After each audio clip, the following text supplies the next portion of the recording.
Mesdames, Messieurs, bonjour, soyez les bienvenus pour ce nouveau cycle de webinaires consacré au marketing digital que Technofuturtique a le plaisir de vous proposer. Vous en avez peut-être l'habitude, chaque année on essaye de faire 4-5 webinaires par an consacrés au marketing digital. Et voici le premier de ce nouveau cycle. Aujourd'hui, vous le voyez au-dessus de moi, on va parler du marketing des émotions. Je vous l'ai dit, je ne suis pas seul, je vais accueillir nos experts du jour. Alors, un visage qui est plus que familier, qui est peut-être plus familier que le mien finalement, au fur et à mesure dont il revient, c'est notre ami Jacques Follon. Bonjour Adrien. Et alors, un petit nouveau ici, donc, premier webinaire d'ailleurs pour webinaire, lui. ouais. Il s'agit d'Étienne Goncet qui sera notre orateur principal. Est-ce que tu peux peut-être te présenter, Étienne, nous dire en quelques mots qu'est-ce que tu fais et pourquoi est-ce que tu es amené à donner ce webinaire aujourd'hui? Oui, voilà. Donc, j'ai en fait deux personnalités, je vais dire ça comme ça, ou deux caractéristiques, qui est la première, je suis psychosociologue de formation et psychanalyste, et pourtant, je suis tombé dans le digital il y a plus de 30 ans, et spécifiquement dans toute la partie stratégie et marketing. Donc, j'accompagne des entreprises dans leur transformation numérique, mais aussi évidemment dans leur stratégie de communication. Okay. Et forcément, il y a un petit paradoxe lorsqu'on parle de digital, c'est de se dire, tiens, digital et émotion, quel lien on peut faire? Alors justement, le digital, c'est enlever l'humain. C'est ça, on dissocie finalement. Exactement. Et c'est un peu le challenge d'aujourd'hui. C'est qu'on est complètement dans le digital avec un outil numérique et qu'on va parler des émotions, on ne voit pas les gens, enfin c'est un peu compliqué. Et donc, n'hésitez pas à abuser de ce système de chat et de sondage pour qu'on vous ressente que vous êtes avec nous également. Voilà. Et Jacques, est-ce qu'on doit encore te présenter notre traditionnel expert RGPD, tu as deux casquettes, et également professeur en marketing, n'est-ce pas? Absolument, et d'ailleurs, Étienne intervient dans la formation marketing digital de l'ICHEC, que je co-dirige avec Émilie, qui est venue ici. Qui est déjà venue effectivement sur le plateau. On a une chaîne YouTube, si vous voulez retrouver les webinaires de Technofuturtique. Je vous mettrai le lien tout à l'heure dans le chat, mais vous tapez juste dans YouTube Technofuturtique et vous pourrez retrouver des playlists avec d'anciens webinaires. On va sans plus attendre rentrer dans le vif de la présentation. Donc, je vais afficher les slides et Étienne, tu as la main mise dessus. Parfait. C'est pour toi. Eh bien voilà, si on parlait effectivement directement d'émotions, rentrons dans le vif du sujet et vous allez comprendre pourquoi j'avais fait cette toute petite introduction entre le paradoxe digital et émotion. Et je me dis, si je vous montre cette publicité-là, comment vous vous sentez face à cette image? Vous voyez, je vous ai mis je vais venir tout à l'heure très rapidement, les 6 émotions fondamentales que l'on peut ressentir, et je vous expliquerai évidemment pourquoi on mobilise ce genre d'émotions. Alors, évidemment, pour l'instant, ce qui ressort le plus, c'est la tristesse, 53%. Vient ensuite de la peur quand même, à 31%, de la surprise et du dégoût aussi. Voilà. Effectivement, on aurait été un peu étonné de voir colère et joie sur ce genre d'image. Mais voilà, ici, vraiment, on voit finalement quel est le point aussi de. Effectivement, quoique la colère aurait pu être une émotion mobilisée, parce que je peux être en colère par rapport à ce conducteur. Mais bon, la joie, c'est clair qu'effectivement, c'eût été un peu compliqué. Donc, vous voyez, effectivement, je dirais plus ou moins massivement, vous avez mobilisé, mis en place 2 types d'émotions qui sont effectivement la tristesse, le dégoût ou la peur, enfin en tout cas très largement la tristesse, effectivement. C'est fait pour, évidemment. La logique de toute communication, c'est pas seulement de communiquer, c'est de mobiliser en vous une émotion. Alors, bon, vous n'êtes pas en face de moi, donc c'est compliqué de vous poser la question, mais il y a une raison pour laquelle on va mobiliser une émotion. Tout simplement, nous, professionnels du marketing, c'est pas juste pour se faire plaisir, c'est pour la mémorisation. Plus l'émotion ressentie est forte, plus je vais mobiliser quelque chose chez vous d'important, évidemment, plus vous allez mémoriser facilement le message que je vous envoie. On veut que ça marque les gens. Effectivement. Ici, je vous montre une autre campagne. Alors, rien à voir, je suis pas... Bon, j'ai pris CBC, mais j'aurais pu prendre n'importe laquelle parce que c'est vraiment très lisse dans le domaine bancaire. Et la même question, donc ici, voilà, c'est C'est une banque qui dit qu'elle va avancer avec nous. Je ne vais pas faire de commentaires. Et même chose, comment vous vous sentez par rapport à cette image? Est-ce que tu as un lien entre la mémorisation de l'image, mais aussi quelque part de l'annonceur? Parce qu'en fait, l'image, elle est forte, en tout cas la précédente, mais est-ce qu'on va se souvenir de qui est éventuellement la marque, dans l'hypothèse où c'est une marque derrière? Effectivement, c'est une très très bonne question. Il y a vraiment deux niveaux. Lorsque on travaille au niveau de la gestion des émotions et de la mémorisation, on sait très bien que, d'ailleurs ça s'appelle, à l'époque, on travaillait beaucoup en affichage comme ça, c'est ce qu'on appelait les campagnes de mémo des mémos. Et on regardait effectivement, tiens, mais on posait deux questions toutes simples, tiens, vous souvenez-vous de ce message et ce qu'il voulait dire? Deuxième question qu'on posait, c'est qui était derrière? Et là, c'est dramatique, évidemment. On divise par 5, voire par 10 l'indice de mémorisation, sauf certaines campagnes qui ont vraiment connu, qui ont été exceptionnelles pour les plus âgés, je vais dire les campagnes Perrier, les campagnes Lu, les campagnes d'Annette, etc. C'est des campagnes qui ont marqué et qui marquent encore toujours aujourd'hui, où là, les annonceurs sont toujours restés, quand on dit ce que vous vous rappelez, Perrier, c'est fou, tout le monde, évidemment, forcément, le titre est là, enfin, la marque est présente dans le titre, mais tout le monde voit toute cette campagne qui a été mise en place, qui était tout à fait exceptionnelle. Aujourd'hui, c'est très différent. C'est pour ça que je vous montre la deuxième. C'est une campagne toujours actuelle. Et voilà, de voir un peu. Au niveau des résultats, on a eu un peu moins de votes normal parce que il y en a 50%, enfin 4 personnes nous disent surprise, d'autres 3 nous disent joie, 1 nous dit dégoût, mais il y a surtout finalement dans l'onglet son chat, et c'est assez sympa que vous l'ayez souligné, Isabelle, Philippe et Yves nous disent et voilà, il n'y a pas vraiment, enfin je ne ressens rien, c'est incohérent, nous dit Asna, enfin voilà, ça ne véhicule pas vraiment des émotions, très bof, nous dit Emma. Finalement, moi, si je dois donner mon avis là-dessus, on se sent un peu regardé, et vu la contre-plongée, on se sent un peu petit, finalement. Dans le cercueil avant l'enlèvement. Oui, il y a un peu de ça. Et puis voilà, donc j'aimais bien la remarque, effectivement, sur l'indifférence. C'est toute la problématique, et on va en parler évidemment plusieurs fois, aujourd'hui, les communications, enfin les campagnes de pub, si je pense ça, qu'elles soient digitales ou non, peu importe, c'est très lissé. Et donc, on a très très difficile à mémoriser un message parce que regardez celui-ci, enlevez CBC, vous mettez ING, vous mettez Belfus, vous mettez tout ce que vous voulez, c'est exactement la même chose. Alors que justement, l'appel à l'émotion, c'est justement pour différencier une marque d'une autre en fonction du message qui souhaite passer. Et donc, qu'on soit digital ou non, rien n'a changé quelque part. Alors quand je dis que rien n'a changé, vous verrez que oui, rien n'a changé sur le fond, par contre sur la forme, évidemment, énormément. Pour celle-ci, Alessio nous dit campagne vague et inutile, pardon, cela ne veut rien dire finalement. Comme tu le dis, on peut remplacer le logo par n'importe quel organisme bancaire finalement. Et vous faites la même chose pour l'instant, si vous êtes un peu curieux, vous regardez les campagnes dans le domaine automobile. Rien ne ressemble plus à une affiche ou un message d'un constructeur qu'un autre. C'est très rare de trouver des bonnes pubs encore aujourd'hui. C'est toute la problématique, justement, de la gestion. Qu'est-ce que ça mobilise chez moi? Voilà, vous avez bien déjà répondu à la question. En gros, pas grand-chose. Alors, ça, on l'a fait. Et donc, voilà, pour commencer, alors je vais être très, très court sur ce point-là. C'est juste pour placer le concept. Vous avez bien compris, alors, en dehors de la communication, les émotions, c'est quelque chose qui définit l'humanité depuis le berceau de l'humanité. Vous allez voir que c'est placé d'ailleurs au niveau du cerveau dans un endroit extrêmement précis. Ce qui est intéressant d'ailleurs, c'est que c'est aussi là-dessus qu'on joue par rapport à l'évolution de l'IA.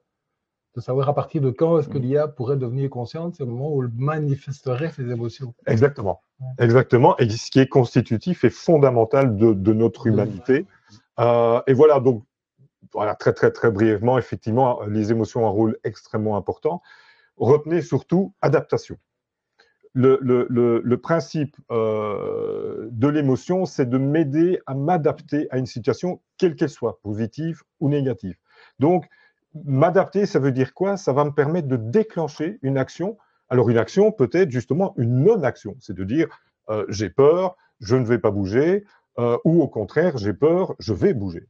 Et donc, c'est vraiment extrêmement important. Alors, on en a dénombré 6, avec évidemment toute une variabilité derrière. qui sont d'ailleurs, c'est assez amusant, ça montre à quel point c'est fondamental, c'est qu'elles sont universelles. Qu'on soit blanc, jaune, rouge, vert, homme, femme, africain, européen, asiatique, peu importe, on va tous vivre ou ressentir ces 6 émotions-là, et on va les parcourir évidemment. Le dégoût, la colère, la peur, la tristesse, la joie, la surprise. Ces 6 émotions fondamentales. Donc, par exemple, la tristesse, ça peut être aussi, de manière moins forte, le désintérêt. Si ça ne m'intéresse pas beaucoup, ok, je ne suis pas triste, mais enfin bon, je ne trouve pas ça génial. La colère, ça peut être aussi l'irritation. Donc, on peut mettre toute une série d'intensités là derrière. Et forcément, pour vous montrer à quel point j'aime beaucoup ce visuel, la nature étant bien faite, c'est tellement important, et c'est comme ça d'ailleurs qu'on gère tous nos rapports humains.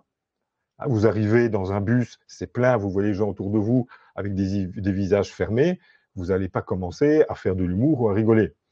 Vous allez plutôt vous rester calmement. Vous rentrez dans une pièce et vous voyez des gens qui sont vraiment heureux, vous allez vous-même, il y a une communication qui est faite derrière. Pourquoi je vous ai mis les deux? C'est pour vous montrer que dès la naissance, les émotions s'inscrivent sur notre visage et tout au long de notre vie, cela reste.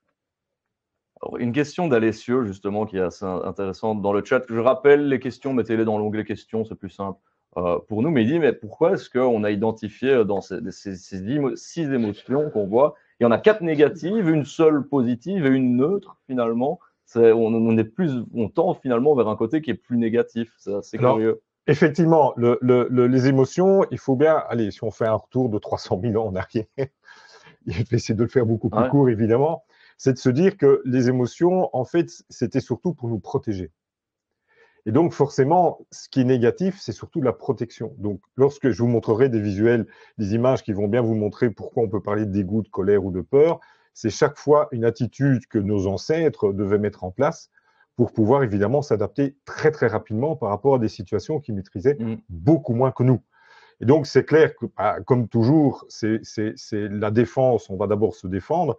Et puis, si je prends la joie et la surprise, ce sont vraiment l'amour, enfin tout ça, ça rentre dans la joie ou la surprise. Ce sont des émotions qui sont beaucoup plus positives, qui, elles, nécessitent moins d'adaptation. Et moins d'action aussi. Et moins d'action. Parce que la peur, quand on a peur, ça je dois agir. La peur, il faut partir, etc. Tandis que quand on est content, finalement, on peut rester sur place. Exactement. Et d'ailleurs, c'est ce qu'on va voir, on a vu, entreaperçu une de tes slides, c'est lié à notre cerveau reptilien aussi, justement. Voilà, qui a été exceptionnel par toutes ces années. Exactement. Le siège central vraiment des émotions, c'est le cerveau reptilien. Dans les émotions les plus fondamentales, donc justement celles négatives, jugées négatives, qui suscitent, qui demandent une réaction immédiate ou voire très très forte. Et au niveau limbique, c'est celle évidemment qui mobilise moins ce genre de réaction. Mais donc, vous voyez, lorsqu'on parle d'émotion, c'est loin d'être ringard. Hein. C'est quelque chose qui nous définit depuis l'aube de notre humanité, à tel point que dans notre cerveau, c'est vraiment mis dans la zone reptilienne, donc vraiment la plus ancestrale, la plus primitive de notre cerveau. Et bien sûr, comme on fait du marketing aujourd'hui, c'est pas par hasard, évidemment, qu'on va... ça, c'est plutôt mon dada, j'aime beaucoup les données et les stats. Voilà, je vous ai mis 3 indicateurs qui sont des indicateurs fondamentaux, je ne sais pas si tout le monde les connaît, que l'on utilise évidemment dans tous nos suivis d'actions marketing, voire même d'expérience client. Peut-être les rappeler rapidement quand même. Alors, je vais aller de la gauche vers la droite parce que je vais en parler aussi un tout petit peu par après. Ben voilà, émotion, CSAT, c'est Customer Satisfaction. Autrement dit, je prends un exemple très simple, vous achetez quelque chose sur votre site e-commerce préféré, eh bien, on va vous envoyer un petit message en disant « Tiens, est-ce que vous êtes satisfait de l'expérience que vous avez vécue ?» À droite, en bas, vous avez le CES qui est le Customer Effort Score. Vous devez remplir un formulaire pour vous enregistrer dans une banque. Est-ce que vous avez jugé ça difficile? Donc là, on est dans le cognitif pur. C'est Customer Effort, donc l'effort que vous estimez avoir dû faire, qui peut évidemment impacter le CSAT. Ça, c'est clair. Et enfin, le dernier qui est américain, qui est vraiment pur marketing, c'est le NPS, qui est le Net Promoter Score, qui lui est extrêmement sévère. Et on va le voir tout à l'heure dans les 5 A du marketing, bien, qui est celui qui dit, tiens, est-ce que vous êtes prêt à être l'ambassadeur de cette marque? Donc d'être le promoteur de la marque, c'est-à-dire vraiment de se dire, je l'aime tellement que j'en parle autour de moi, j'en fais une promotion presque permanente et inconsciente. Donc c'est ça qu'on va mesurer. Quelque chose, on a envie de le recommander à ses proches et Oui, qu'ils puissent utiliser. Exactement. C'est la recommandation, c'est ce qu'on appelle autrement, c'est l'advocacy. C'est je suis l'avocat de cette marque-là. C'est quand même 3 indicateurs que les marques vont aller chercher en interagissant avec leurs clients, mais après l'expérience, en fait. Ouais. Alors, c'est à la fois après et pendant. C'est quand je parle, par exemple, de Customer Effort Score, dans certains laboratoires, on va pouvoir, l'ULB fait ça très très bien, dans les ULab, on peut mesurer, par exemple, l'effort cognitif en temps réel. Par la tension du nerf optique dans les yeux, on peut mesurer si je dois remplir un questionnaire, à quel moment c'est compliqué. Ça devient compliqué pour moi. Donc, c'est pour ça que je vous montre ça. Je vous montrerai 2 outils par après. C'est quand on parle d'émotion et de digital, on se dit oui, ok, donc j'ai quelqu'un en face de moi, il est sur un écran, je ne sais pas s'il est content ou pas content. Absolument pas vrai. On a des outils extrêmement simples qui nous permettent de mesurer ça, de se dire tiens, ce que j'ai mis en place a suscité de la joie, de la compréhension, du dégoût, de la colère, etc., etc. Et donc maintenant, on va regarder un petit peu concrètement. Oui, passons à la pratique. Comment est-ce qu'on peut analyser chaque émotion et les utiliser à bon escient. Voilà, donc ici, petit exercice très simple, évidemment, mais pour vous montrer comme quoi on dit toujours le poids d'une image est 1000 fois plus fort que les mots. Ben, vous allez voir ici, je vais vous montrer des visuels et je vais vous demander tout simplement de me dire, tiens, mais comment vous vous sentez par rapport à ça? Et ça, vous pouvez le mettre dans le chat, il n'y a pas de sondage, mais voilà, si vous voulez réagir, réagissez dans le chat. Voilà, donc si je vous montre cette image-ci, est-ce que effectivement, je ne sais pas si j'ai mis, non, j'ai mis ça ici. Voilà, comment vous vous sentez par rapport à cette image? Vous vous rappelez les 6 émotions, joie, tristesse, colère. Ben voilà, je vois des petits. J'adore. Ouais, j'aime bien la réaction de Julie, justement. Vous Voilà. pouvez utiliser, justement, il y a plein d'emojis qui sont disponibles aussi. Vous pouvez réagir en emoji, ça peut être marrant aussi.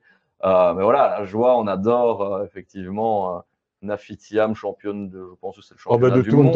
Championne de tout. De tout. Effectivement, mais là, je vois Oregon 2022, donc ça, je pense que c'était les championnats du monde, effectivement. Je me suis d'ailleurs demandé, petite parenthèse, si c'était une médaille en carton ou en plastique. Mais voilà, réussite des cœurs, on voit des pouces. Voilà, donc j'aime, effectivement. Des cœurs, et donc, voilà, donc la joie, effectivement, on le voit très très bien, c'est ce que vous avez dit aussi, c'est terriblement communicant. On va partager, c'est de l'altruisme, c'est de la contagion qui se met là derrière. Donc c'est une émotion évidemment extrêmement positive, on est fier pour elle. On a presque envie d'aller la voir et lui dire écoute, c'est génial ce que tu as fait. Donc on est vraiment dans ce partage. Ouais, on est fier, enfin même on est fier alors on n'a rien fait, mais parce que voilà, c'est la Belgique et on est fier de nos représentants. Donc c'est vraiment le principe. Alors ici on va, Alors vous allez voir ici c'est assez intéressant. Je vais vous montrer un visuel. Donc est-ce que je vais l'aider? La question que je vous pose. Donc c'est le petit garçon au milieu qui a l'air évidemment bien triste. Donc voilà, dites-nous dans le chat, est-ce que vous allez l'aider? Quelle est l'émotion? Et quelle émotion est liée évidemment derrière lorsque vous voyez ça? Donc tout à l'heure, on avait Nafi, c'était la joie. Ici, c'est plutôt quelle émotion? Voilà, de la tristesse, effectivement. Évidemment, nous dit Vanessa, je vais l'aider. Oui, tristesse, oui. Voilà, donc ça vous fait entre guillemets les petits smileys qui pleurent de tristesse. Voilà, donc c'est effectivement ce que j'attendais de vous. Alors maintenant, je vais vous remontrer un visuel. Astin nous dit par exemple, je laisse les enfants entre eux aussi. Ça peut être. Voilà, on a chacun nos propres réactions. Non, je ne vais pas l'aider, il est bien entouré. Pourquoi pas? Effectivement. Alors j'aime bien effectivement cette diversité parce que on n'est pas tous mobilisés de la même manière par rapport à un événement. Oui, c'est ça. Alexis nous dit non, je suis rassuré que les 2 autres petits vont bien l'aider. Donc voilà, est-ce qu'on a interagi finalement ou pas? Voilà, ça c'est notre libre choix effectivement. Et alors ici, je vous montre un autre. Je reconnais l'Opéra de Lille, effectivement, on le voit. Comment vous vous sentez par rapport à cette image? Et donc, vais-je l'aider aussi, hein? Ça, c'est aussi cette ma question, c'est vais-je l'aider? C'est ça qu'on pose toujours. Tiens, est-ce que je donne, je ne donne pas? Le plus honnêtement possible. Donc, vous avez bien compris, c'est un SDF qui a besoin qu'on l'aide. Dites-nous dans le chat. Je vois que Je l'ai, nous dit Asna. Bah, tristesse, évidemment, hein, le sentiment qui est associé à cela. Puis l'émotion n'est pas la même. Hein, Absolument. L'envie de se détourner, effectivement, Oui, hein, voilà, ça c'est présente le malaise, non, là, je ne l'ai pas aidé, mais ça suscite de la tristesse. Enfin, voilà, on veut parfois aussi une émotion qui est j'ai pas envie de voir ce malheur finalement et je m'en détourne. Enfin, c'est une réaction exactement. qui est Or, tout à fait en fait, dans les deux cas, la situation est triste. Hein, c'est l'émotion qui est vraiment à la base. Mais culturellement, personnellement, etc., on va réagir différemment. Un enfant, ça suscite toujours de la tristesse, mais derrière, directement, un accompagnement, quelque chose de très positif. Ici, ça nous renvoie à un malaise. Or, les deux situations sont tristes, mais ma réaction va être extrêmement différente entre l'un et l'autre. C'est pour ça que je montre effectivement donc pour le moment plutôt un parapluie, effectivement. Ouais, de la gêne, voilà. Je ne sais pas les besoins, je suis triste, je lui donnerai une pièce, mais est-ce que ça va l'aider aussi? Enfin, voilà, il y a souvent des... J'aime bien le commentaire de Romain, effectivement, de la gêne. Ça me gêne. L'enfant, personne n'a dit que ça le gênait. Ouais. Ici, on dit ah, ça me gêne parce que je ne me sens pas à l'aise par rapport à ça. Donc, vous voyez, directement, presque inconsciemment ou même d'ailleurs consciemment, on va mobiliser quelque chose, mais quelque chose de différent. Alors, voilà, effectivement, provoque de l'empathie, crée des liens, de l'amour, de la compassion. Ça, c'est plus dans le cas du petit enfant, voire même d'ailleurs de ce fameux SDF.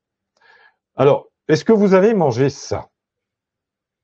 On va voir. 10h57, c'est là où on commence un peu à voir. C'est ça, c'est pour ça que je me dis, c'était pré-apéro, on pourrait, donc, voilà, effectivement.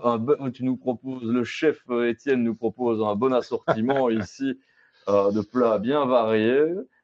Oui, beaucoup, c'est ce qui ressort. Ah, ça n'a pas l'air mauvais quand même. Bon, voilà, il faut aimer les légumes, je dirais. Mais, c'est coloré. C'est coloré, ça donne envie. Maintenant, je vais vous en montrer un autre. Évidemment. Oui, c'est coloré, nous dit Isabelle. Ouais. Voilà, c'est coloré, effectivement. Et celui-ci. Philippe nous dit, j'ai justement à me mettre à cuisiner indien. Probablement à vérifier. Mais alors, celui-là, non, nous dit Anne. Ça me paraît bien si j'ai faim, oui. Dégoût, non. Voilà. Non. Ah ouais, le petit vraiment dégoût avec le petit vomi. Curieux, ben voilà. Ah, voilà, intéressant. Cyril nous dit curieux. Parce que pourquoi pas. Voilà. Et donc, effectivement, pour la petite histoire, ce n'est absolument pas un hamburger avarié, mais c'est juste qu'il est fait différemment avec des insectes grillés. Et enfin, j'espère. Je ne suis pas trop sûr. Mais bon, voilà, c'est bourré de protéines, c'est très très bien. C'est bizarre, effectivement. Pourquoi? Alors, pourquoi je vous montre ça? Parce que si je vous montre ceci, c'est dans notre culture. Donc ça, c'est en tout cas, même si c'est pas notre culture, si c'est indien, c'est rentré. Même on n'est pas, en tout cas, on est habitué. Voilà, il y a vraiment une habitude. Ceci, évidemment, ça nous choque. Parce qu'on se dit, mais comment on peut manger ça? Bon, moi qui mange beaucoup plus de végétarien que animal, les insectes, c'est très bon. C'est bourré de protéines, ça n'a pas un mauvais goût, etc. Mais c'est clair que si on me sert ça, ça va être compliqué quand même. Donc, non merci, non trop bizarre. Mais voilà, ou alors, de nature curieuse et gourmande, je pourrais, effectivement. Donc voilà, c'est suivant si on s'en sent capable, si on est curieux. Ouais, tout à fait. Sur un pari. Et donc, c'est ça que je voulais vous montrer sur le deuxième. Le dégoût, ça va. C'est pour ça que je vous dis, les émotions négatives sont celles qui vont susciter directement quelque chose, voire mobiliser quelque chose d'important. De l'attention, éviter des risques, éviter de prendre des risques. On est dans la protection. Je me protège, même si c'est bon, je ne le connais pas. Mon premier réflexe, c'est de me protéger. Voilà, on a quelqu'un qui dit j'ai goûté plusieurs fois et non merci. Donc voilà, au moins, on a testé. On a testé, on a passé la barrière du dégoût, on a fait passer la curiosité avant. Absolument, absolument. Alors, je continue. Est-ce que vous allez accepter ça? Et dites-nous effectivement aussi le sentiment qui est lié à voilà. cela. Et quelle émotion ça suscite chez vous? Donc, je vous rappelle, tristesse, colère, dégoût, des petits smileys qui pleurent. Joie. On nous dit Alexandra, colère. Oui, effectivement. Voilà, dégoût, hein, parce qu'on vient de le voir juste avant. Voilà, mais vous voyez, beaucoup de colère. Ça dépend du contexte, Isabelle. Colère. Je vous en montre une deuxième. Dégoût, mais je me méfie des images tronquées aussi. Hein, c'est vrai, le contexte, effectivement, c'est toujours facile de ressortir une image. C'est lui qui a le réflexe des fake news maintenant et des images modifiées. Oui. Donc ici, considérons que ce soit des images réelles. Hein. Ce sont des images réelles, hein, mais... Voilà, tristesse, désespoir, c'est la tristesse qui prédomine ici, plutôt que la colère. Hein. Ouais. Anéantissement, tristesse. Voilà, beaucoup de tristesse. Effectivement. Et on te raconte des histoires aussi derrière des images comme ça. Voilà, de la colère, effectivement, parce qu'on peut être en colère par rapport à ce qui se passe en se disant, mais c'est scandaleux ce qu'ils font. De la situation. Voilà, de la situation. Et effectivement, on est plus dans la colère. Si je reprends la maman et son enfant, même chose, hein, on est dans la protection, éviter le combat, évidemment, ou alors, à l'inverse, c'est l'affronter. C'est me dire, non, je ne suis pas d'accord, mais de manière extrêmement intense, et donc je vais mettre en place quelque chose. Et c'est vraiment l'objectif, c'est le changement. Alors, je continue. Est-ce que vous vous sentez en danger et quelle émotion est suscitée derrière?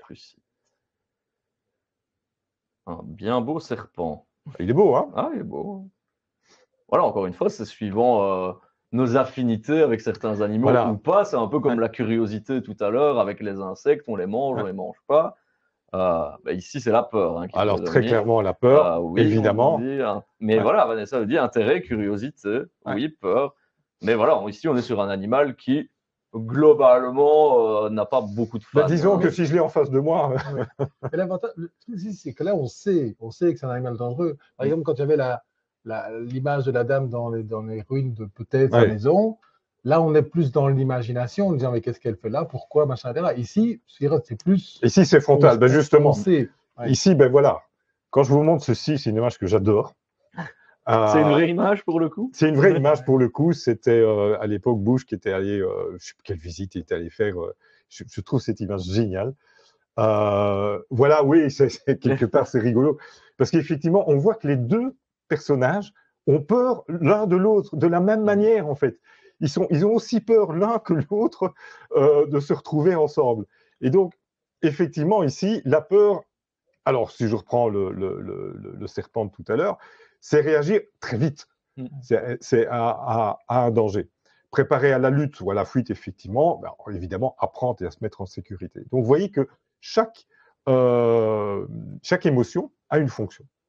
Alors, je termine. Est-ce que vous allez être surpris? Ces deux-là, je les aime beaucoup. Donc ici, on a compris que c'était la surprise, mais dites-nous si vous êtes surpris et dites-nous aussi pourquoi, finalement. Alors ici, j'aime bien parce qu'on retourne tout doucement vers le marketing. Ce sont des campagnes de com, effectivement, et on va rentrer dans le sujet. Oui, et donc c'est fait pour. Ça fait bien rire, en tout cas. Hein. Voilà, c'est une surprise, mais une bonne surprise. Hein. Et donc, effectivement, c'est vraiment bien la manière dont tu en parles, parce que c'est le but réel, c'est de dire, je vous surprends, mais de manière positive, en se disant, ah, c'est sympa. Et cela attire l'attention d'Imonique. Voilà, exactement. Et alors, une autre. Je ne pense pas qu'on va être dans les mêmes émotions, pour le coup. Pas tout à fait. Donc, l'image est surprenante. On ne s'attend pas à ça, à voir un combiné téléphonique avec des doigts qui sortent bien, bien sales. Et c'est une pub pour Sanzer, qui est un gel hydroalcoolique, effectivement. Là, c'est le dégoût, mais qui fait rire quand même, hein, Nick. C'est le but. Hein. Mais ça marque, ça surprend encore une fois, mais provoque, elle dit, moi j'adore, mais voilà, il y a toute cette réflexion de on joue avec les sentiments, avec les émotions, et c'est là que le côté marketing entre en jeu. Absolument. Et donc, voilà, c'est la surprise. Donc voilà, nous permet de réagir rapidement aux situations fortuites, d'adhérer ou non. Elle donne du temps et nous permet de nous adapter, effectivement. C'est vraiment, mais je dirais même derrière ça, si on a un point de vue marketing, on en parlait tout à l'heure, c'est favoriser la mémorisation. Se dire, OK, ça marque. Ouais, ça marque. Donc voilà, en synthèse, vous avez les 6 émotions qui sont là, joie, tristesse, surprise, colère, peur et dégoût. C'est une réponse, effectivement. L'émotion, c'est toujours une réponse à quelque chose. Extrêmement évolutif, parce que ça peut être du bien-être, de la protection, de la sécurité, du partage, de l'attirance, de l'évitement. En fonction de ce que vous vivez, que vous le vouliez d'ailleurs ou non, vous allez mobiliser des comportements qui sont soumis à des émotions. C'est quelque chose qu'on ne contrôle pas nécessairement. Et donc là, on était vraiment dans la partie émotion pure, avec des images finalement brutes. Hein. Il y a juste ici pour les 2 dernières où tu apportais une partie marketing. On va justement basculer dans la deuxième partie où là, ce sont vraiment des images marketing. On va vous proposer le même test à nouveau, mais ici, ce sera dans l'onglet sondage pour ces images. Vous pouvez nous le mettre dans le chat aussi, mais au moins dans le sondage, on verra très nettement. Comme ça, on varie aussi l'expérience du Webinote aussi. L'expérience d'utilisateur. C'est ça. Exact. Donc voilà, ici, je vais vous montrer 3 campagnes anglo-saxonnes qui sont toujours excellentes, évidemment. Et donc, on peut peut-être lire et traduire. Un enfant est en train de tenir quelque chose qui est interdit aux États-Unis afin de le protéger. À votre avis, lequel est-ce, le Kinder ou est-ce l'arme automatique ici? Donc, dites-nous un peu dans le chat, enfin dans l'onglet sondage plutôt, quelle est l'émotion que vous ressentez face à cette image. Pour l'instant, 100% de colère, mais on n'a que quelques votes, donc on va attendre. Je vois que dans le chat, ça arrive aussi. Il y a de la peur, nous dit Julie, de la colère, nous dit Vanessa. Surprise aussi, dit Justine. C'est vrai que ça marque finalement, parce qu'il y a le message aussi derrière. Quand ça prend d'autant plus son sens qu'on se dit, tiens, l'un des deux est interdit.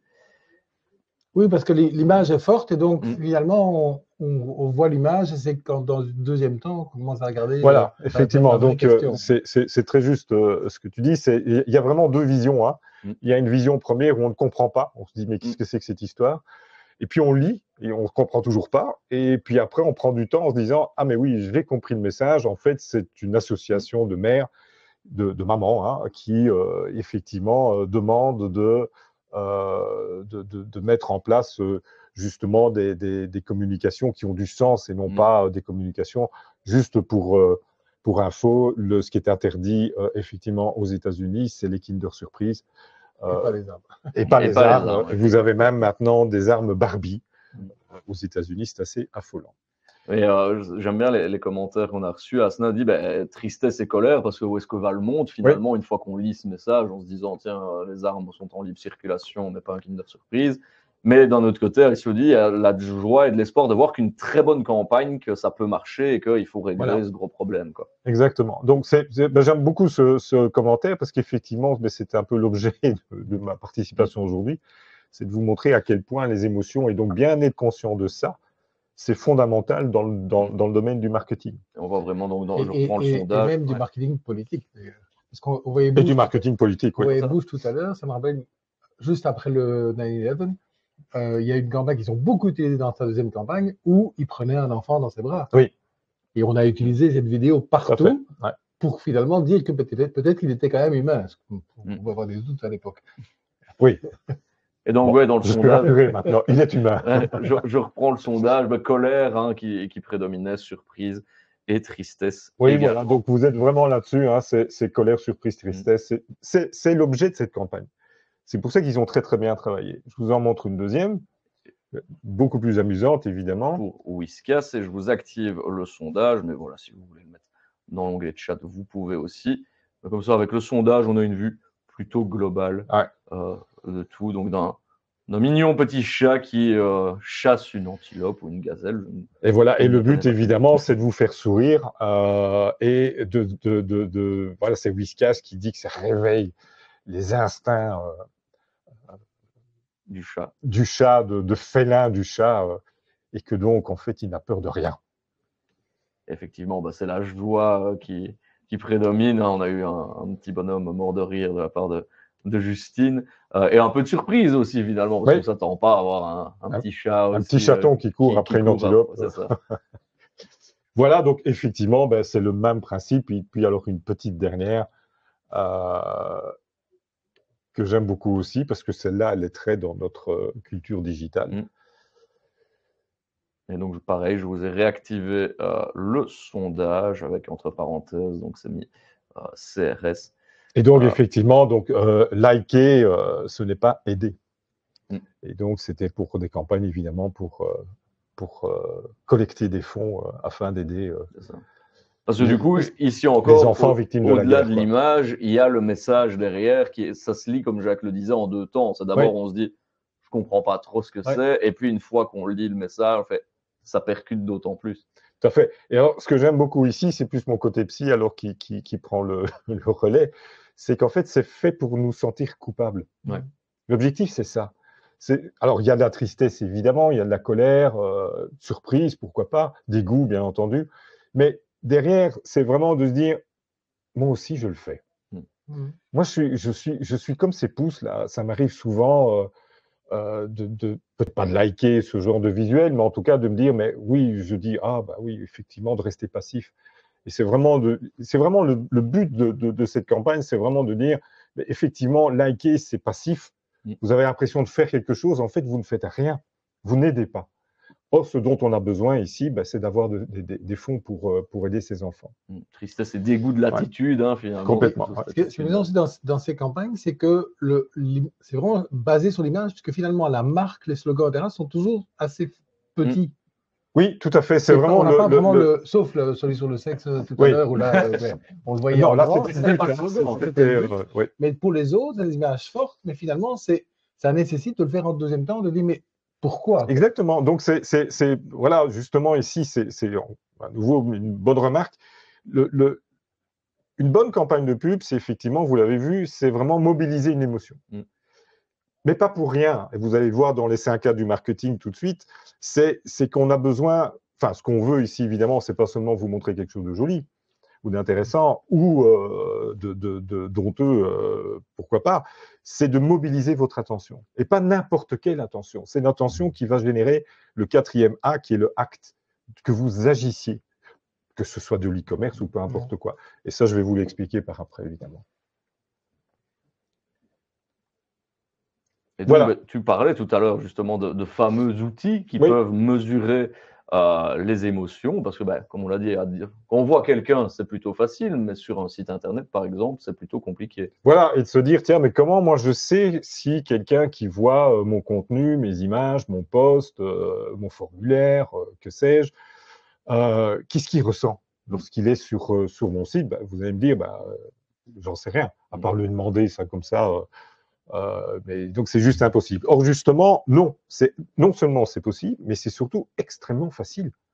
Et c'est ça que je trouve complètement fou en Belgique. On est extrêmement mauvais à ce niveau-là.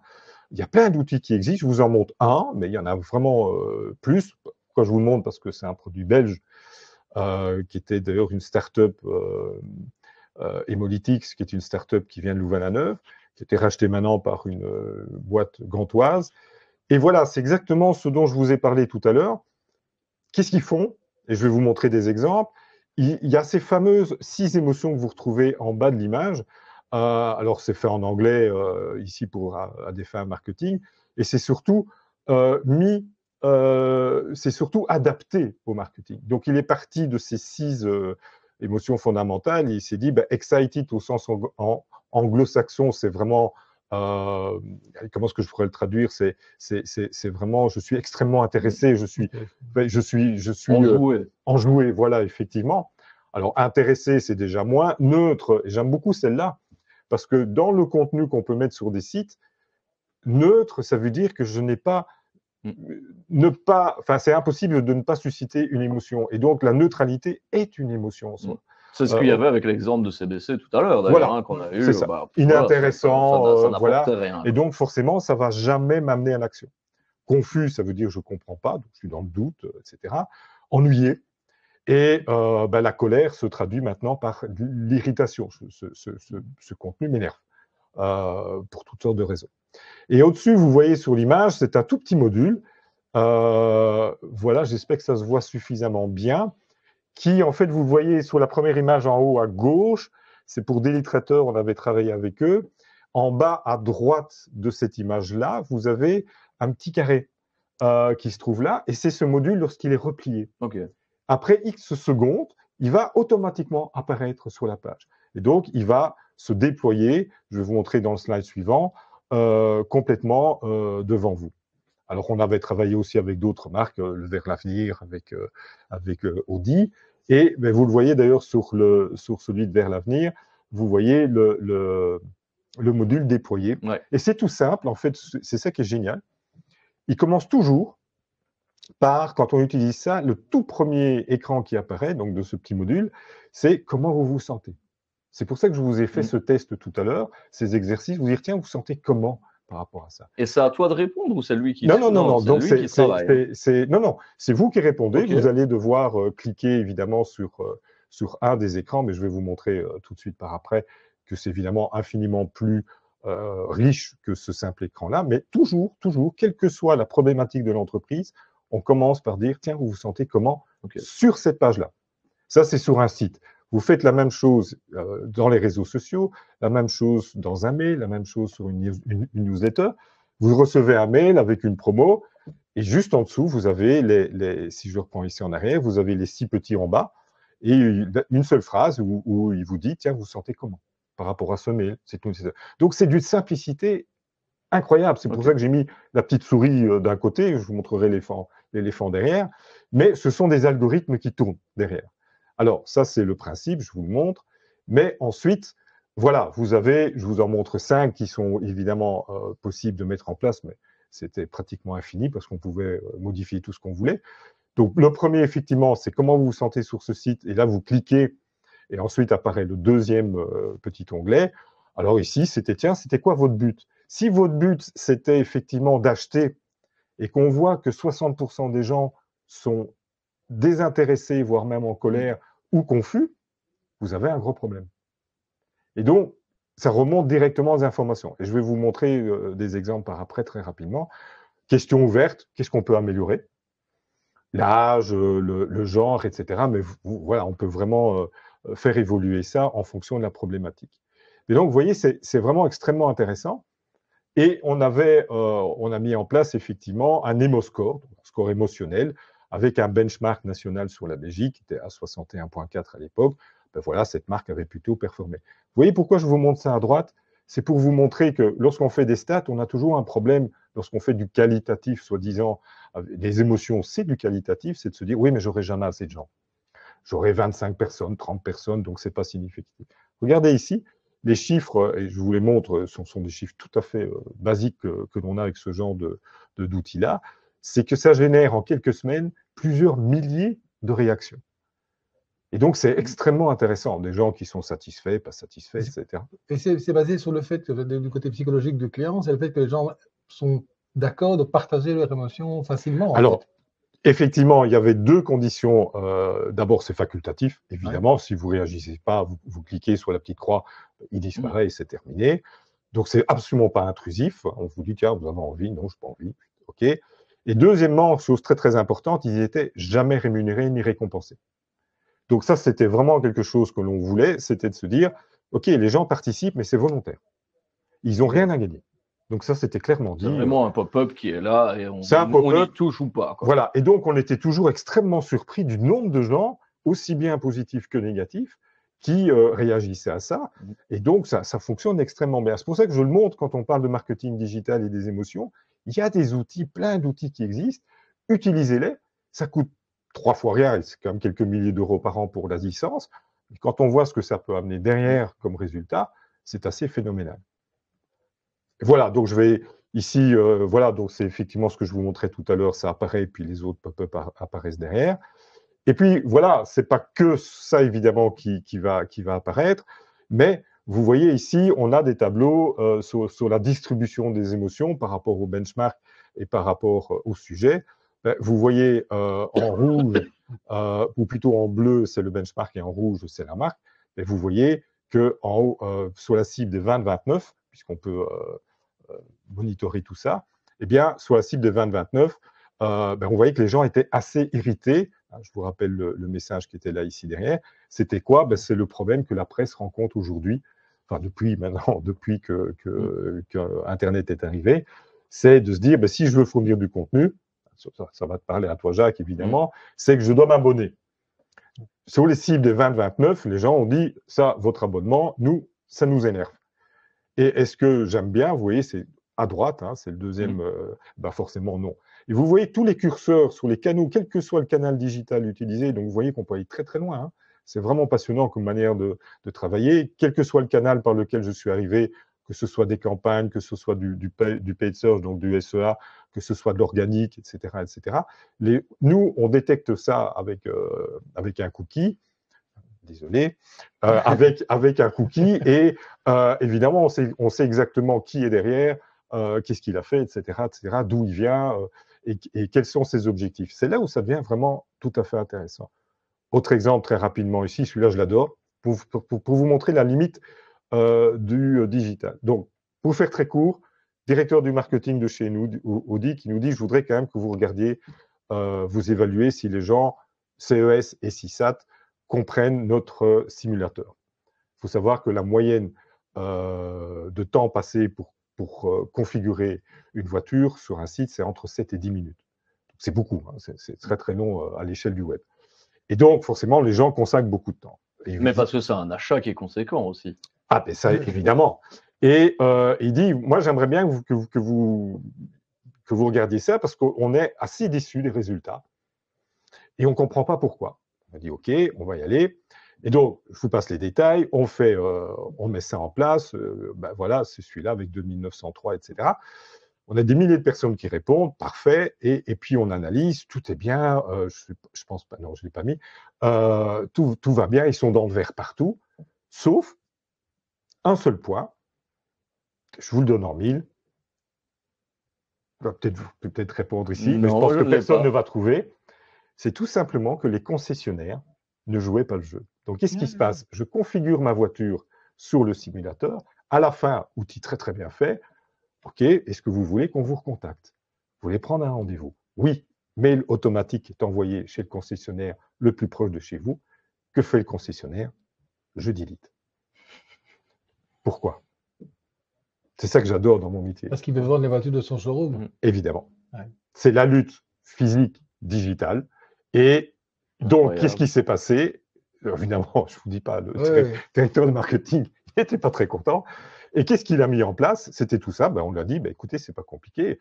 Dès qu'un mail arrive, on va vous construire un tableau de bord où vous voyez le nombre de mails qui sont arrivés, qui sont délités, qui sont traités. Et vous dites à tous vos concessionnaires, vous avez 24 heures pour traiter le mail. Et donc, ils sont rémunérés enfin, incentivés, positifs ou négatifs, en fonction du traitement des mails. Et ça a changé la situation. Et donc, vous voyez, ce qui est intéressant, c'est vraiment de se dire, voilà, ce sont des outils qui ont permis, parce qu'on se dit, mais enfin, les gens sont super contents tant qu'ils font ça. Et quand, à la fin, ils nous disent, ah non, c'est super décevant. Ah parce que donc, ils étaient contents du simulateur. Ici, elle se dit, la plupart des simulateurs sont nuls. Ici, donc, il était vraiment très bon. Ah, très, très bon. Donc, il fallait toucher à rien. C'est des centaines de milliers d'euros un simulateur. Hein, c'est extrêmement cher.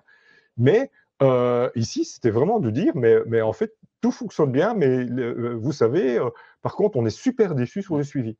Et c'est pour ça qu'il nous a appelés. Ouais. Et du coup, Isabelle redemande pourquoi. Je n'ai pas très bien compris pourquoi il supprimait les mails. Donc, tu peux le réexpliquer. Oui, ben, c'est tout simplement ce vieux réflexe un petit peu archaïque de se dire, ben, le digital va me prendre mon métier. Tout ce qui est vendu directement via les plateformes digitales, évidemment, ils n'ont pas la même rémunération. Si je vends une voiture, si je fais tout le process de manière digitale et que c'est juste à la fin où je prends, le concessionnaire, la seule chose qu'il a à faire, c'est de prendre le rendez-vous. Enfin, même pas de prendre le rendez-vous, c'est juste de dire je vous attends tel jour, telle heure. Forcément, il sera moins incentivé, il gagnera moins là-dessus. Si par contre, c'est quelqu'un qui vient physiquement dans la concession, ben, il aura plus de pourcentage à la vente. Et comme Jacques dit aussi, ben, il a son showroom, ses voitures qui sont de stock, il a plus intérêt à vendre une voiture qui est déjà là que de passer une commande finalement pour un véhicule qui arrivera plusieurs mois, voire années après. On a eu plusieurs expériences comme ça aussi dans le secteur de l'hôtellerie, etc., où en fait on s'est rendu compte que c'est l'image ou l'histoire que les concessionnaires ou les gens au comptoir des se racontent n'est pas du tout la même que la direction. Donc quand le message passe bien, c'est vraiment dysfonctionnel. Ils disent, mais finalement, j'ai pas intérêt à, alors qu'en fait, probablement. Et donc, il y a souvent des problèmes de communication interne, quelque part. Complètement. Et aussi de manque de lien entre la communication externe et interne. Oui. C'est parfois pas le même discours. Et finalement, les gens de l'interne ne comprennent pas ce qu'on raconte à l'extérieur réciproquement. Oui, tout à fait. Et puis, on est vraiment, là, on sort un peu enfin, quoi que ce sont des émotions. Hein, oui, on est dans la résistance au changement. On est vraiment là-dedans. Et c'est pour ça que je dis toujours, dans une entreprise, tout ce qui est transformation digitale, c'est du change management. C'est vraiment extrêmement important. Typiquement Audi, un outil fantastique, bien foutu, etc. Ils ont dépensé beaucoup. Ils ont juste oublié une chose, c'est de rassurer leurs concessionnaires en disant « T'inquiète, soit tu auras le même pourcentage, soit on trouvera une autre manière de le faire, etc. » Là, c'était non, c'est un peu allemand, quoi. C'était, allez, hop, on y va, c'est bon, démerde-toi après. Voilà. Je vous ai d'ailleurs ouvert un petit sondage, savoir est-ce que vous aviez déjà utilisé des outils comme ça de mesure des émotions.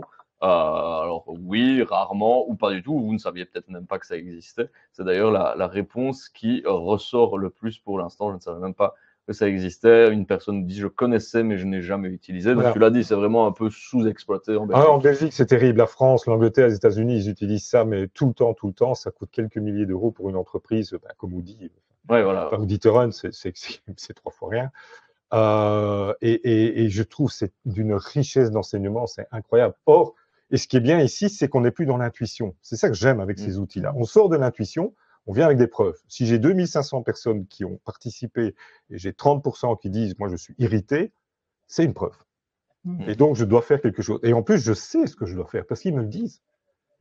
Je ne comprends pas. Moi, ça me... Et c'est aussi génial pour les bêta-testing. Pour les bêta-testing, c'est-à-dire quand on lance 2 campagnes séparément et qu'on voit les résultats des 2, si on a beaucoup de... Donc c'est ce qu'on faisait très régulièrement. C'est vraiment dans les A/B testing. C'était pas seulement tiens, ils ont plus cliqué. C'est intéressant de savoir quantitativement, mais qualitativement, c'est pourquoi ils n'ont pas cliqué. Ouais, parce que voilà, c'est quelque chose, mesurer les émotions, c'est un peu, voilà, c'est un peu opposé finalement quand on y pense, mais donc ici, c'est vraiment la preuve qu'effectivement.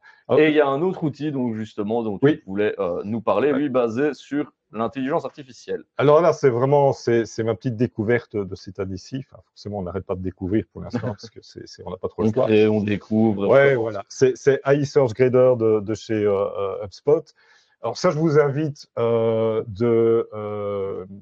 vraiment à le faire chez vous. C'est gratuit.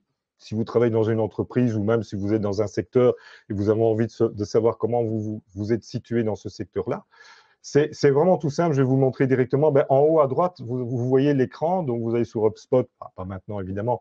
Mais vous devez faire juste rentrer 4 éléments.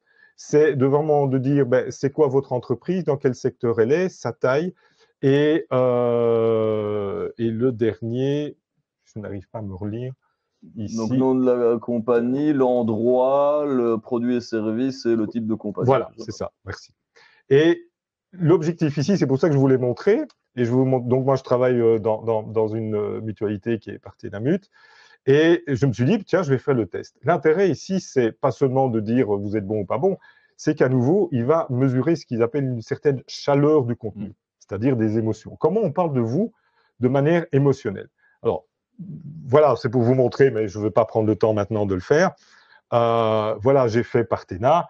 Alors, très, très fier, évidemment, de dire, ah, bah ouais, quand même, pas mal. On est à 62 dans le vert, etc. Par contre, au niveau des sentiments, donc des émotions, on n'est pas mauvais, c'est pas ça. Mais voilà, puis je me dis, tiens, je vais faire une comparaison, je vais faire un benchmark. Et c'est ça que j'adore. Je me suis dit, je vais prendre tous mes concurrents. Et j'ai pris les principaux, voilà, et parce que je voulais tester pour voir si cet outil, effectivement, c'était efficace ou pas. Parce que je connais très, très bien le secteur, évidemment. Et vous voyez, j'ai pris les 3 gros. Vous voulez me dire, mais non, il y en a 4. Mais en fait, les 2 derniers, c'est les mêmes, sauf que Mutualité Chrétienne, c'est l'ancien nom, et MC, c'est le nouveau nom.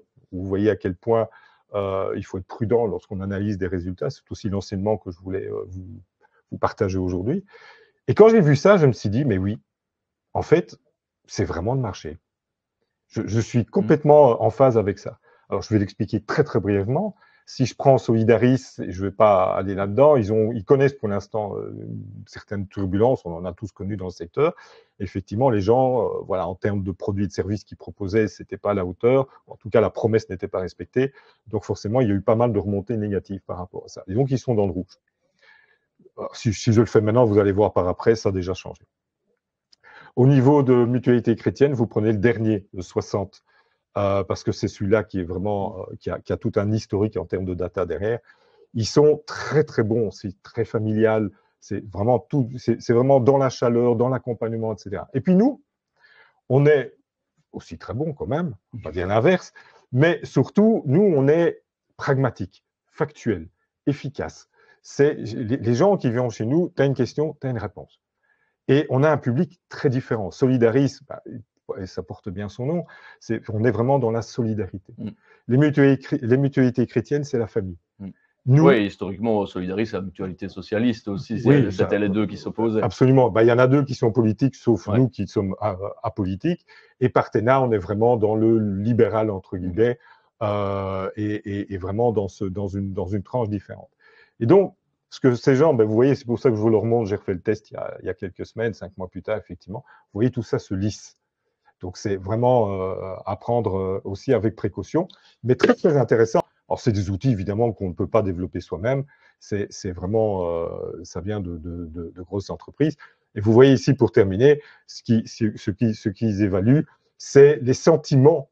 Vous voyez, par exemple, si je prends les sentiments positifs, c'est les mots qui sont utilisés, c'est les phrases, les réponses au niveau de l'AI. Ce que j'ai oublié de vous dire ici, c'est très important, désolé.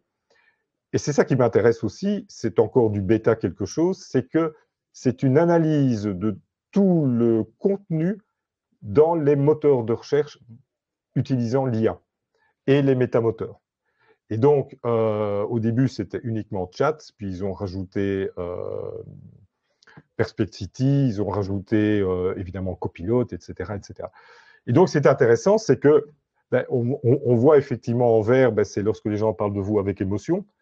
En jaune, c'est quand c'est du factuel, c'est pragmatique, c'est échange d'informations, c'est ce qu'il dit, hein, factuel, objectif, etc.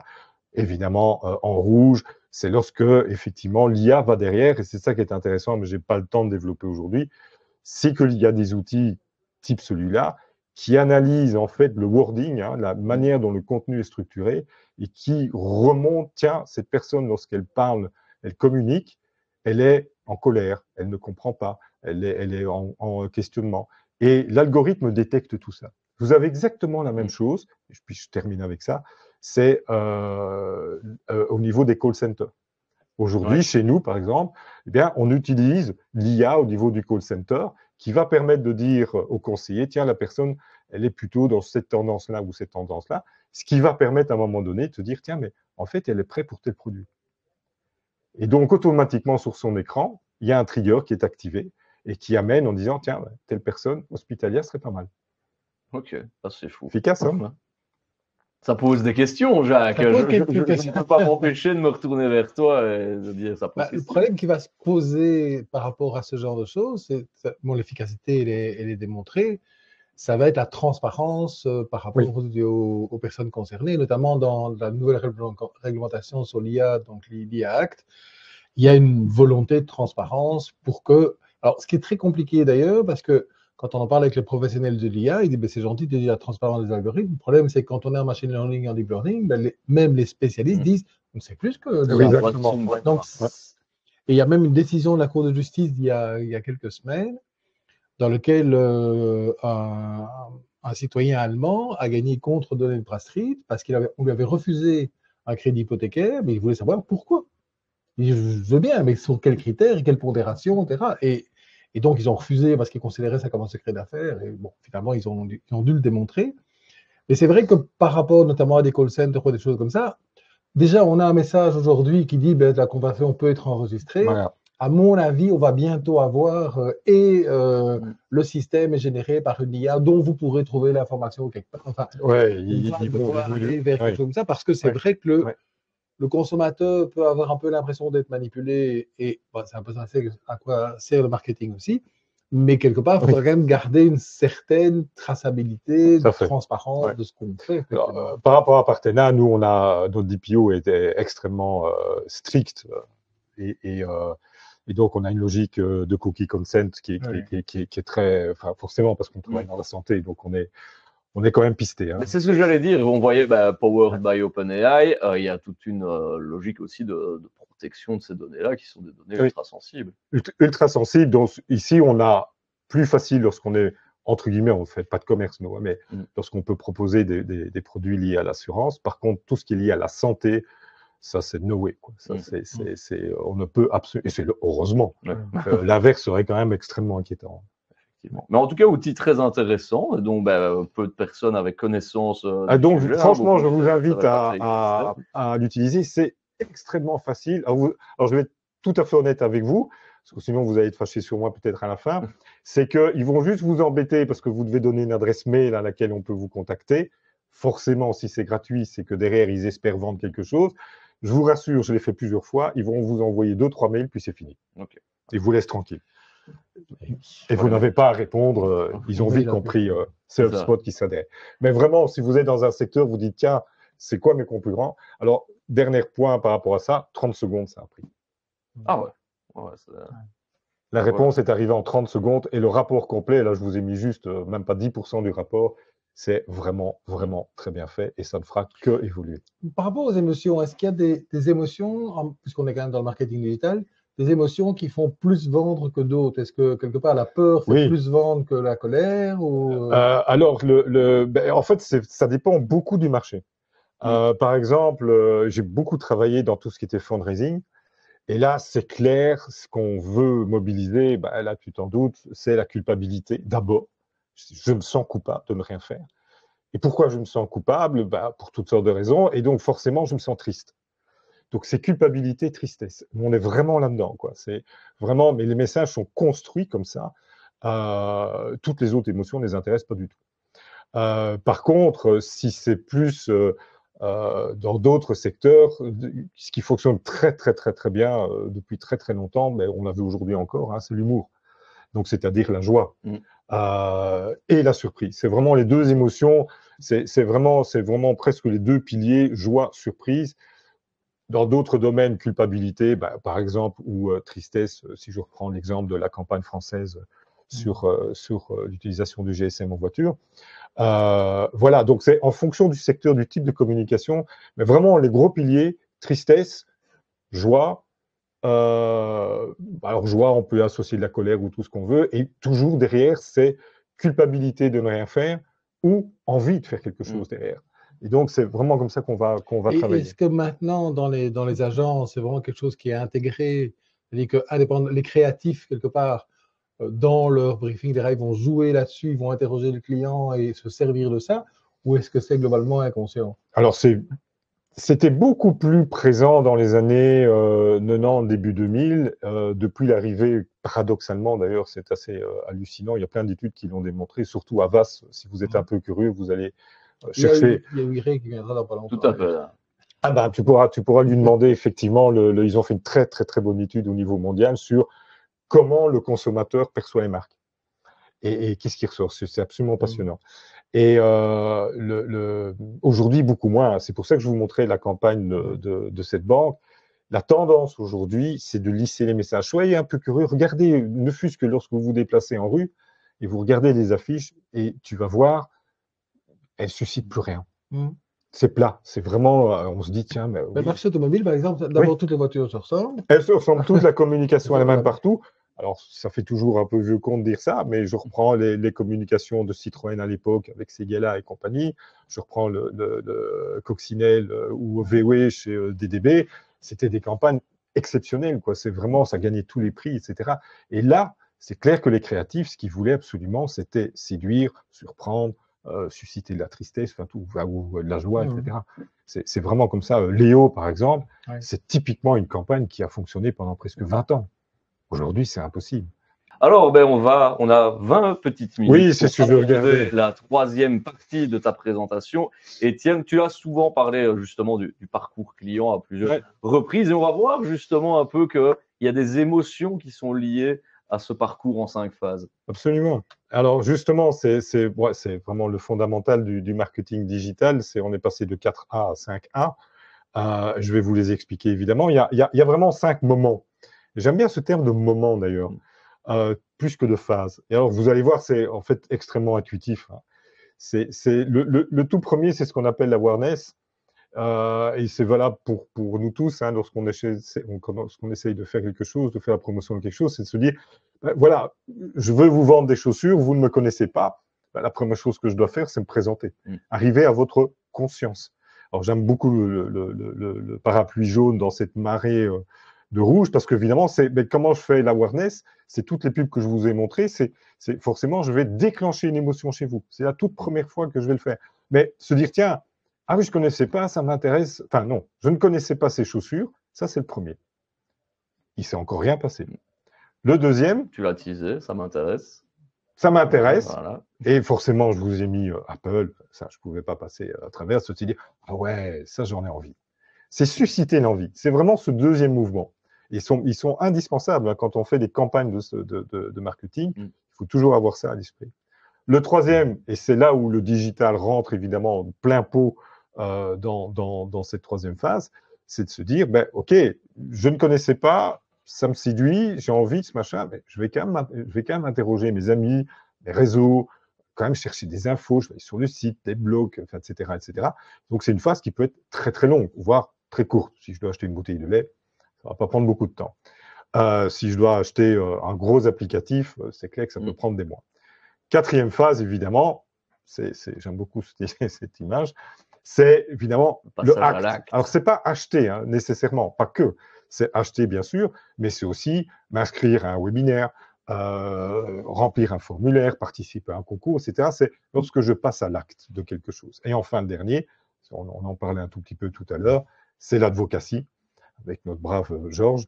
Et voilà, c'est de se dire, ben, cette marque, je l'aime tellement que moi, j'en parle partout en disant, ouais, mais va là-bas, fais ceci avec eux, etc. Ils sont tellement bien. Voilà, ces 5 phases qui sont vraiment fondamentales, mais tellement intuitives, qu'on fait d'ailleurs dans notre vie de tous les jours. Hein. Si on sort du marketing, on les active. Et donc, à chacune de ces phases, eh bien, on va devoir inévitablement, ça c'est là où on devient un professionnel, où les professionnels bossent bien, c'est de se dire, mais qu'est-ce que je vais mettre en place comme émotion à ce moment-là? Et d'ailleurs, on a une question pour eux, justement, de savoir à quel moment, finalement, du parcours client, ici, est-ce que l'émotion prend son rôle le plus grand, on va dire, selon vous? J'ai ouvert le petit onglet sondage, mais au fur et à mesure de tes explications… Voilà, je vais devoir y répondre malheureusement avant eux, peut-être. Il y a 2 phases qui sont évidemment essentielles, qui sont les 2 premières. Tout se passe à ce moment-là. C'est là où on a une bonne pub ou enfin un bon message, quelle que soit la manière. C'est forcément l'awareness. Or, dans le flot de communication, il faut savoir qu'il y a plusieurs milliers de messages publicitaires par jour, tous médias confondus. Donc, il faut ressortir du lot. Et puis, évidemment, c'est bien d'arriver à la conscience, mais ce n'est pas suffisant. Il faut évidemment susciter l'intérêt. Et donc, enfin, le pile, j'aime bien le terme anglais, d'ailleurs, à nouveau, je trouve que parfois les mots anglo-saxons parlent tellement mieux. C'est vraiment, le pile, on est vraiment dans la séduction. Vraiment de se dire, ah ouais, ce truc, quand même, ça me botte, j'ai envie d'en savoir plus. Et donc, voilà, le dernier, c'est le ask. Le ask est beaucoup moins émotionnel. Le ask, c'est au contraire, c'est du rationnel, je vais aller voir, machin. Et évidemment, en fonction de cette rationalité, et où je suis rassuré ou pas, je vais agir. Et enfin, or, agir, c'est en général, c'est terriblement rationnel.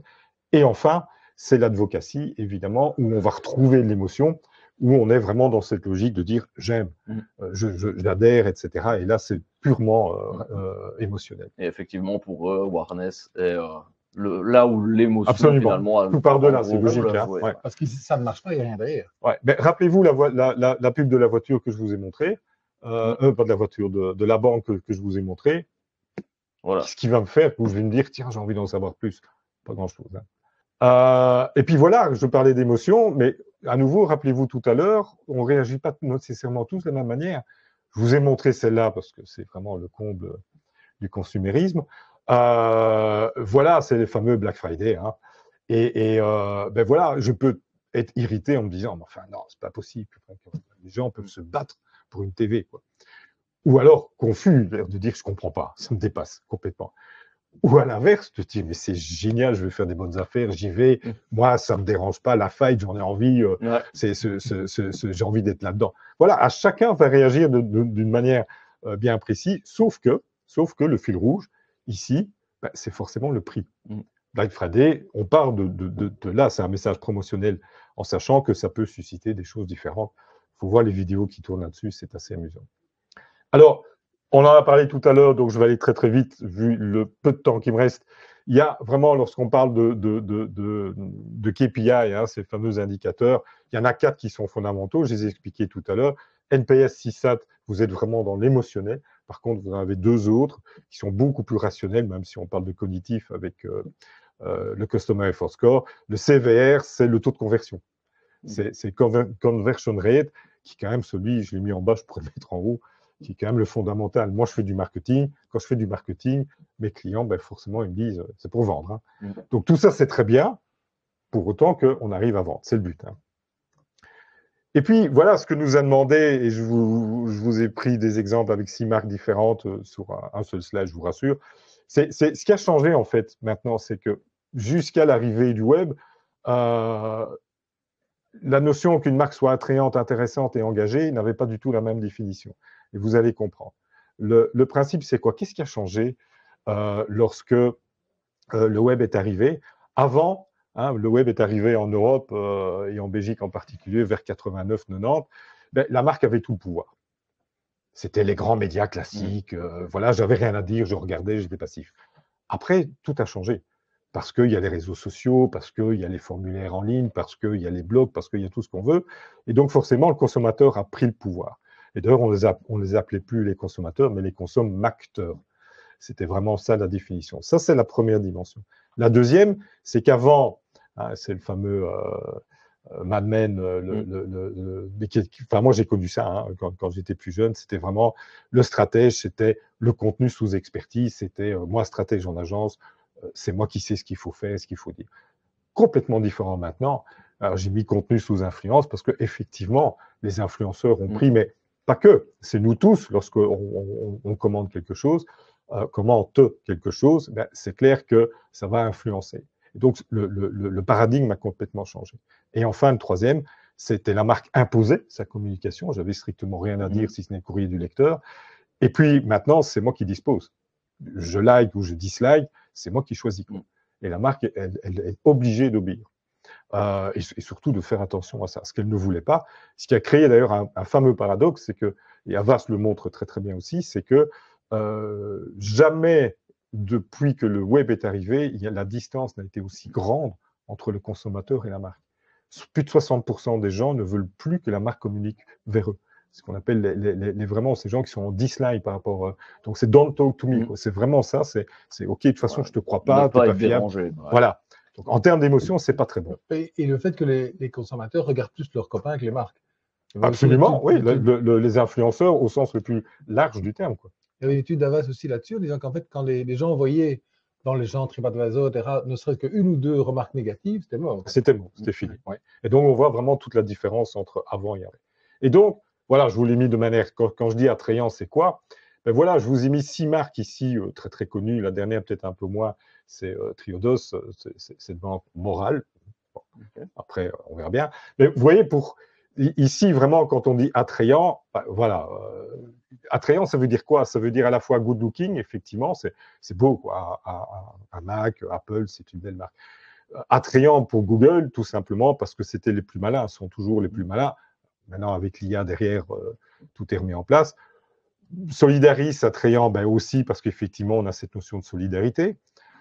Pourquoi je vous ai mis Dove, en fait? Alors, bon, je ne peux pas vous interroger, mais pourquoi je vous ai mis Dove? Parce que c'est la première marque qui a fait la promotion de ses produits sur la diversité des corps. Et non pas les corps de ces fameuses mannequins, etc.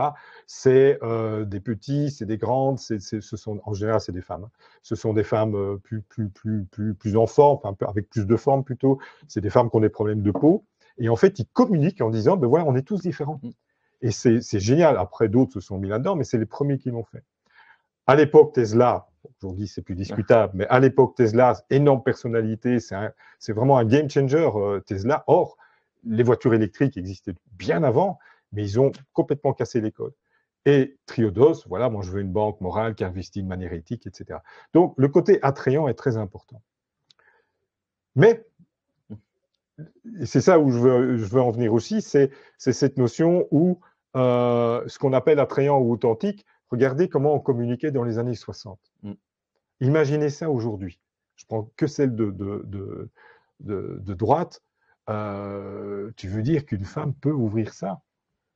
C'est tellement faible, c'est effrayant. Regardez celle du milieu, où c'est vraiment le caricature de la ménagère qui est derrière son homme avec sa chemise blanche, etc. Et celle de gauche, pour moi, elle est vraiment immonde. Il lui souffle carrément la fumée dans le visage. Et donc, elle est censée le suivre partout. Elle est censée le suivre partout. Donc, vous voyez, quand on parle de marque attrayante, en 2020, c'est évidemment plus du tout ça. Et celle-ci est encore pire, évidemment. Et pourtant, c'était très, très connu. Yabon Banania. Aujourd'hui, c'est juste impossible. Ils ont dû changer carrément leur slogan. Et celle de droite est terrible, puisque c'est pourquoi est-ce que ta maman n'a pas utilisé ce savon-là, ce type de savon terrible. Hein. On est vraiment dans le racisme pur et dur. C'est comme ça qu'on communiquait dans les années 60. C'est pour vous montrer à quel point ça peut changer. Et que les émotions. Aujourd'hui, l'émotion qui serait suscitée, c'est la colère, évidemment. Sinon, mais comment on peut faire ça, quoi? Dans les années 60, pas du tout. Voilà, puis intéressante, effectivement.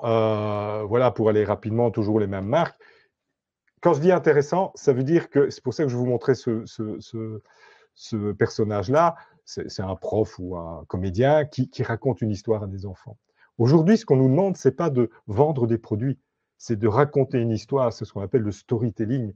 Parce que les gens veulent, non seulement je dois être attrayant, mais je dois être intéressant. L'émotion que, si je veux adhérer, et c'est l'émotion évidemment, c'est que tu dois me raconter une histoire. Apple, son histoire, c'est je pense différemment. Think different. Soyez différents. Soyez pas comme les autres. C'est les mêmes ordinateurs. Ils sont plus beaux, ok, d'accord, mais c'est les mêmes. Mais non, c'est pas les mêmes, c'est du Apple.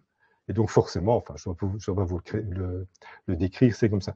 Google, ils ont tout de suite compris, bon, je n'ai pas le temps de vous expliquer, mais c'est absolument génial au niveau ergonomie. C'est le premier et le seul moteur de recherche à l'époque qui a vidé toute sa page. Sa page d'accueil, vous n'avez que le moteur de recherche devant. Et vous n'avez rien autour. Avant, les Alta Vista et compagnie, etc., c'était bourré d'informations, c'était confusant. Ici, Google a dit, attends, tu es là pour chercher quelque chose, donc tu verras que le moteur de recherche, et en plus, c'est le meilleur, etc. Et je peux prendre toutes les marques comme ça, je ne vais pas toutes les faire, mais chacune raconte une histoire. Dove, je vous l'ai dit, l'histoire qu'il raconte, c'est la diversité. Tesla, c'était à l'époque, en tout cas, les premières voitures en se disant, attends, moi je fais de l'électrique, mais en plus c'est beau. Et donc c'est très positionnant socialement. Triodos, c'est l'éthique financière. Chacune raconte une histoire. Et enfin, elle doit être engagée. Ben voilà, de la même manière, effectivement, ben, si je reprends Solidaris, c'est évident. Triodos, c'est évident aussi. Good Looking pour Apple, il y a aussi un engagement dans la différence, etc. Dove, ben, c'est évident. Là, on est vraiment dans l'émotion, dans le relationnel, etc., etc. Et donc, ces trois critères sont absolument indispensables. Si ce n'est qu'aujourd'hui, on a quand même une petite différence à cause de ou grâce au ce qu'on appelle showrooming ou web roaming. Pour faire simple, le showrooming, ça veut dire quoi? Vous allez dans un espace physique, dans votre mall préféré, et regarder des vêtements, tout ce que vous voulez. Vous n'allez rien acheter, vous allez scanner avec votre téléphone et vous allez acheter online. Drame évidemment pour les commerçants. Ça coûte très, très, très cher d'avoir un espace physique. Et le web roaming, c'est j'y vais même plus. Je fais tout directement.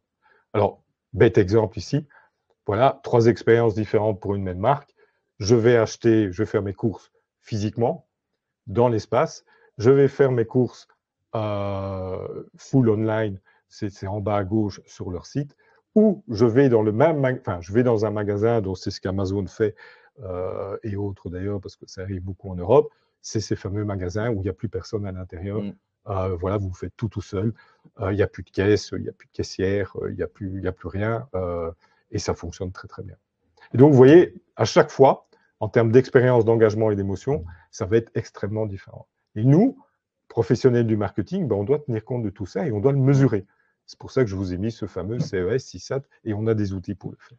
Et c'est pour ça qu'il y a justement des réflexions aussi dans la grande distribution sur les émotions en magasin, justement se recréer des espaces pour attirer le client. Complètement, absolument. C'est justement se dire, on parlait d'émotions, c'est se dire, je vais y aller parce que l'expérience que je vais vivre sera sympa. Je vais vivre quelque chose, c'est pas seulement de l'instrumental, je dois acheter et puis je repars. Effectivement. Et voilà, donc en conclusion, ce que je voulais juste vous dire, c'est, j'espère que vous l'avez bien compris, les émotions et le marketing, qu'ils soient d'ailleurs digital ou pas, sont indissociables. Juste 2 dernières images pour vous montrer effectivement. Voilà, on parlait de voiture. Qu'est-ce que ça suscite chez vous?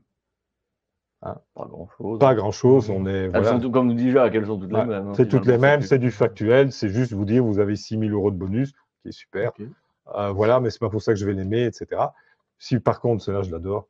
Si je vous montre celle-ci, pour Colgate, donc c'est pour avoir une bonne haleine, Je trouve ça génial. Totalement, elle est beaucoup plus drôle, effectivement. Voilà. Et donc, forcément, je vais la retenir beaucoup plus. Celle-ci, je vous repose la question dans 10 minutes, Renault Zoé, vous l'aurez complètement oublié. Celle-ci, Colgate, vous risquez forcément, si je vous remonte ça, de vous dire « Ah, mais oui, c'était Colgate, c'était super sympa ». Ça sert à ça, en fait, les émotions en marketing. C'est pas juste pour faire plaisir, c'est de se dire, je disais tout à l'heure, c'était d'être dans l'action. On veut tout faire pour qu'à un moment donné, vous passiez à l'acte, le fameux 4e A, et on espère évidemment qu'un jour, vous soyez des ambassadeurs de la marque. Mais voilà. Eh bien, merci beaucoup, Étienne, pour cette présentation tenue dans les clous du timing. 2 minutes près. Ce qui n'est jamais un exercice Et ce qui est intéressant aussi par rapport à ça, c'est reposez-vous la question des communications politiques. Parce que vous allez vous rendre compte, en fait, dans les communications, et il y a des élections un peu partout, etc., et vous allez voir, même post-électoral, etc., la façon, les mises en scène, etc., tout ce que la communication de Trump, la communication de Zelensky, c'est des histoors. Pourquoi Zelensky il est habillé en treillis? Tout à fait, il raconte une histoire. Et donc tout ça, c'est aussi des choses. Et ce qui est intéressant avec ce que tu nous as abordé, c'est que ça donne aussi une capacité à avoir l'esprit critique et à regarder peut-être ce qu'on essaie de nous vendre comme histoire, quelque part. Alors ça, c'est en tant que consommateur, mais ici, enfin, ou en tout cas, oui, de consommateur, et je dirais en tant que professionnel, ou tout simplement parce que j'occupe un poste au niveau marketing, où je suis indépendant, ou que sais-je. C'est pour ça que j'aime bien insister là-dessus, c'est de dire, attention, quand on parle de marketing digital, allez au-delà de l'outil. L'outil, c'est une chose. Et c'est évidemment fondamental, je vous en ai montré 2, mais il y en a des dizaines différents. Mais au-delà de l'outil, c'est là où je deviens vraiment un expert, parce que l'outil, vous ne serez jamais un expert. L'outil va vous dominer de toute façon. C'est de dire, là où je garde mon rôle d'expert, c'est justement dans cette capacité de mise à distance, d'analyse critique, de se dire, tiens, mais qu'est-ce que je mobilise sur cet écran, dans mes réseaux sociaux, etc., comme émotion? Est-ce que je suis dans l'awareness? Est-ce que je suis dans l'acte, etc. Et ça, c'est pas l'outil. Là, c'est vraiment l'humain garde encore évidemment toute sa place. C'est de se dire, mais à quel point je suis capable, de comprendre émotionnellement ce que font les gens chez moi, ce qu'ils aiment, ce qu'ils n'aiment pas, ce qu'ils vivent, et deuxièmement, à quel moment je dois mobiliser quoi. Et c'est ça toute la finesse qu'on peut mener. L'outil, c'est génial. ChatGPT, on rabat les oreilles avec ça. C'est absolument génial. Par contre, ce n'est jamais qu'un assistant. L'expertise doit rester chez vous. Un grand merci à Étienne. On a eu un public qui t'a écouté religieusement, parce qu'on n'a vraiment pas eu beaucoup de questions, mais on a eu beaucoup de personnes qui ont dû partir avant, qui disaient voilà, merci beaucoup, c'était super intéressant, et qu'elles ont hâte de regarder le replay. Mais voilà, les commentaires de Victoria, merci beaucoup, c'était très instructif. Je pense qu'on t'a écouté vraiment religieusement. Merci à vous, très intéressant. Bien, avec plaisir. Nous dit Justine. Merci à vous de nous avoir suivis. Belle journée à toutes et à tous, et à bientôt. Belle journée. Au revoir.